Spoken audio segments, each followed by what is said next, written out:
இது ஃபர்ஸ்ட் மலேசியாவின் செய்திகள் உங்களுக்காக.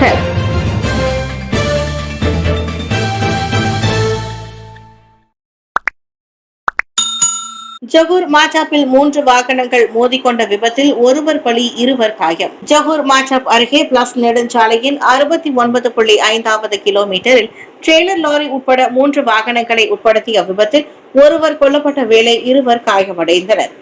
இன்று காலை 7:43 அளவில் நிகழ்ந்த அவ்விபத்தில் மரணமடைந்தவர் 33 வயது மோட்டார் சைக்கிளோட்டி என ஜொகூர் தீயணைப்பு மீட்புத்துறை கூறியது. காயமடைந்தவர்கள் ஹோண்டா சிவிக் காரின் ஓட்டுநரும் அதன் பயணியும் ஆவர்.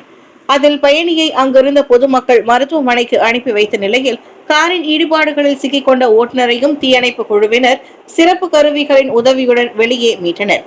எனினும் ஓல்வோ ரக ட்ரெய்லர் லாரியின் ஓட்டுநர் காயமின்றி உயிர் தப்பினர். விபத்துக்கான காரணமும் இன்னமும் விசாரணையில் உள்ளது. மலேசியர்களின் வெளிநாட்டு வாழ்க்கை துணைகளை இங்கே வேலை செய்ய அனுமதிக்க அரசாங்கம் பரிசீலிக்கலாம். மலேசியர்களை திருமணம் செய்து கொண்ட வெளிநாட்டவர்களை இங்கே வேலை செய்ய அனுமதிப்பது குறித்து அரசாங்கம் பரிசீலிக்கக்கூடும்.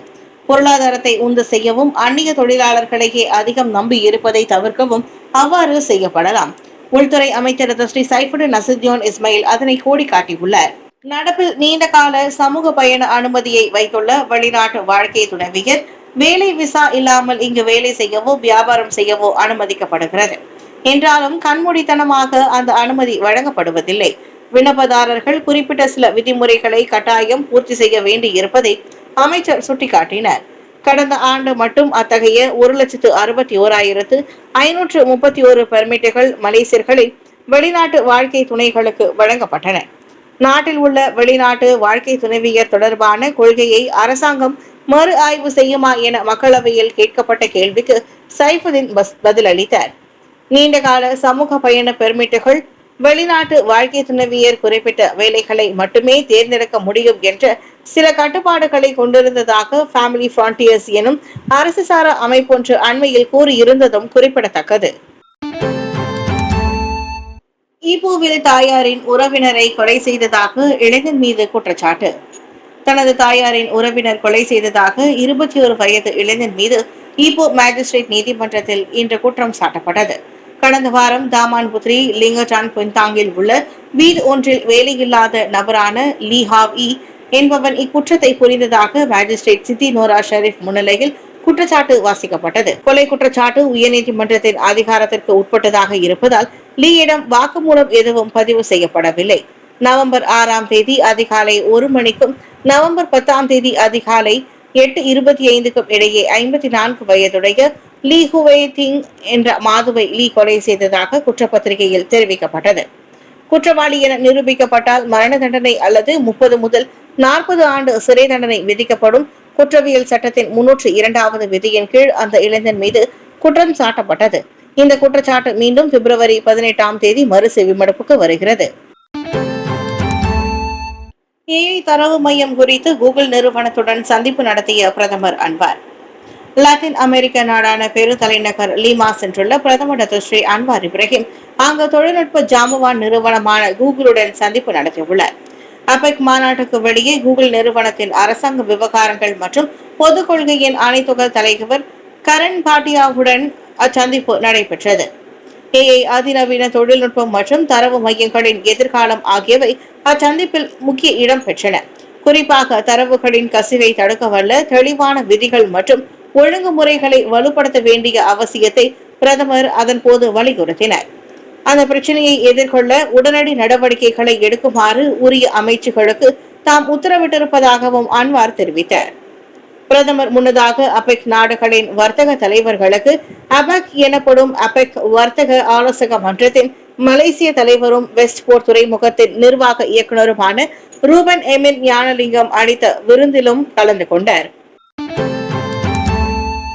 இந்தியா புதுடெல்லியில் அபாய கட்டத்தை அடைந்த காற்றின் தரம். கடந்த சில நாட்களாகவே அடர்த்தியான புகை மூட்டம் சூழ்ந்து காணப்பட்ட இந்திய தலைநகர் புதுடெல்லியில் வியாழனன்று காற்றின் தரம் படு மோசமாக வீழ்ச்சி கண்டது.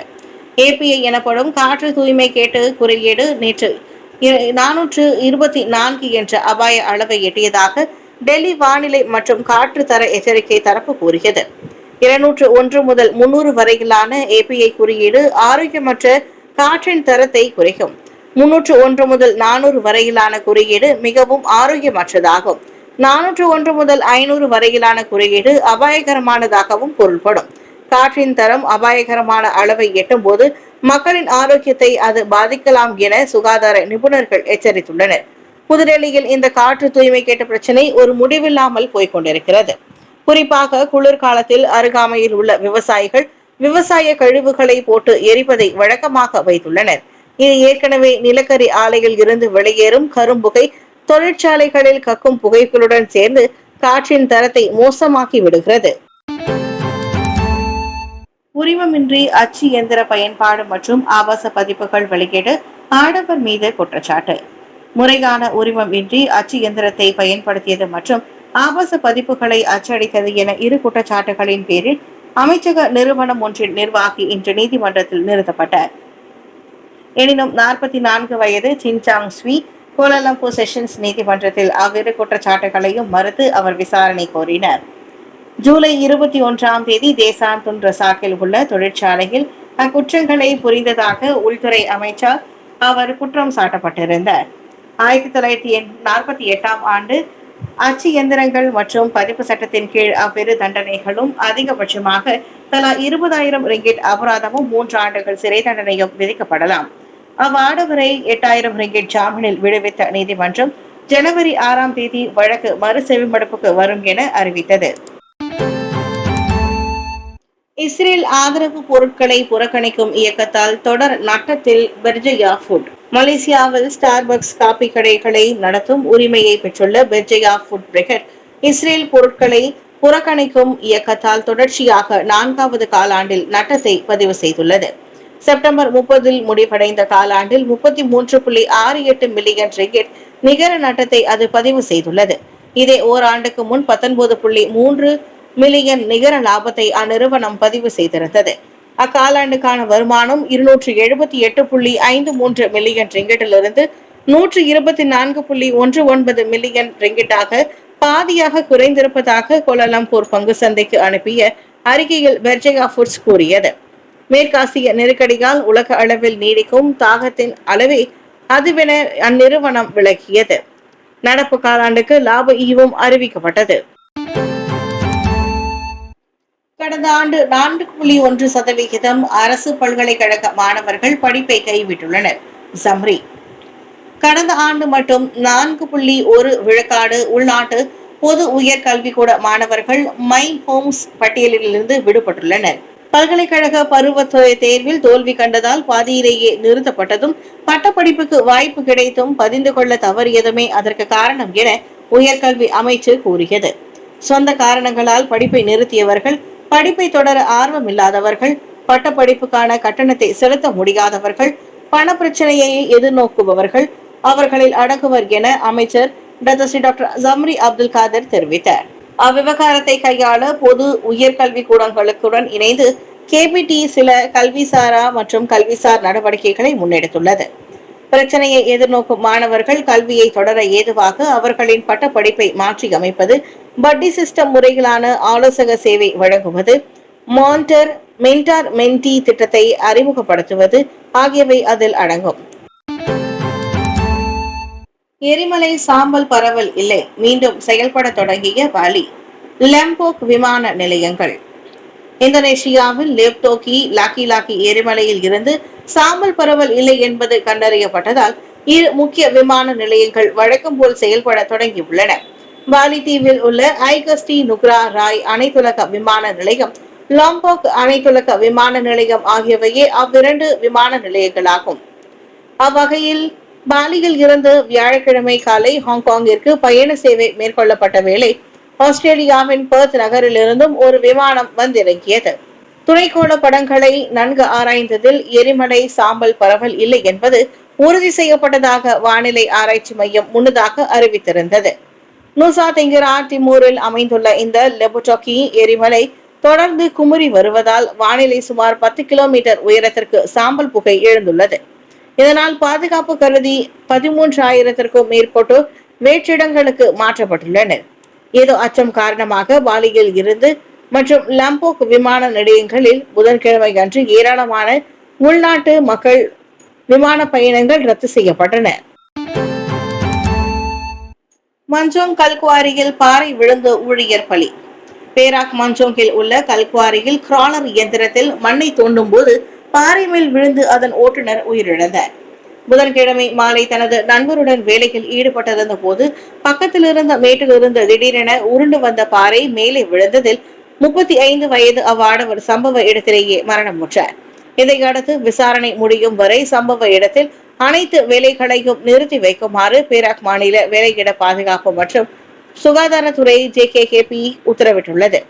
உயர்த்தப்பட்ட சம்பந்தப்பட்ட குத்தகை நிறுவனமும் சம்பவத்திற்கான காரணத்தை கண்டறிய உள் விசாரணை நடத்தி பாதுகாப்பு அம்சங்களை மேம்படுத்தவல்ல பரிந்துரை அறிக்கையை தயார் செய்ய வேண்டும். சம்பவத்தில் 1994ஆம் ஆண்டு வேலையிட பாதுகாப்பு மற்றும் சுகாதாரம் சட்டம் மீறப்பட்டது கண்டறியப்பட்டால் அதற்கு பொறுப்பான தரப்புக்கு எதிராக சட்ட நடவடிக்கை எடுக்க வேண்டும் என்று KTTP கூறினார். லெபனான் மீது இஸ்ரேல் தொடர் தாக்குதல், 5 பலி. லெபனான் தலைநகர் பெய்ரூட்டில் ஹஸ்புல்லா தரப்பின் பிடியில் உள்ள பகுதிகளில் தொடர்ந்து 3வது நாளாக இஸ்ரேல் வான் தாக்குதல்களை நடத்தி வருகிறது. அதில் தென் பெய்ரூட்டின் புறநகர் பகுதிகளில் 5 கொல்லப்பட்டதாக லெபனானிய தேசிய செய்தி நிறுவனம் கூறியது. இரவு நேரங்களில் நடத்தப்பட்ட ஏவுகணை தாக்குதலும் கட்டடங்களுக்கு மக்களின் இருப்பிடங்களும் கடும் சேதம் அடைந்தன. வானமும் ஒரே புகை மண்டலமாக காட்சியளித்தது. இஸ்ரேல் ஹெஸ்புல்லா தரப்புகளுக்கு இடையே மோதல் தொடங்கியதிலிருந்து இஸ்ரேல் நடத்திய தாக்குதல்கள் 3365 பேர் கொல்லப்பட்டது, 13344 பேர் காயமடைந்திருப்பதாக லெபனான் சுகாதார அமைச்சு தெரிவித்தது. காசா முனையில் ஏற்கனவே ஓராண்டாக எல்லை போரில் ஈடுபட்டு வரும் இஸ்ரேல் செப்டம்பர் மாதம் கடைசியில் இருந்து ஈரான் ஆதரவிலான ஹெஸ்புல்லா தரப்புக்கு எதிராக பேரளவிலான தாக்குதல்களை நடத்தி வருகிறது.